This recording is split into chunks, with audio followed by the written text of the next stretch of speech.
The straight pipe is part of your backpack blower's tube assembly. It is an extension between the swivel tube and the nozzle. The straight pipe is usually replaced due to an accident, such as something crushing it or it being lost. Replacing the straight pipe is a repair that you can do yourself, and I'm going to show you how. Hi, I'm Mark Socha.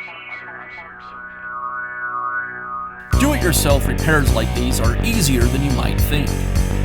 From lawn machines to cordless drills, kitchen mixers, Outdoor grills. our how-to videos walk you through each repair from start to finish. So doing it yourself means never having to do it alone. Let's get started. I'll begin by removing the straight pipe from the blower's tube assembly. Then I'll remove the nozzle.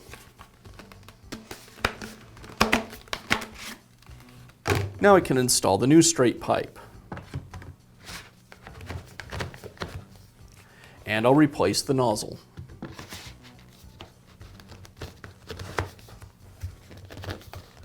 And that's how simple it is to replace the straight pipe on your backpack blower. Be sure to check back often for new videos and expert advice. If you found this video helpful, give us a thumbs up And leave a comment.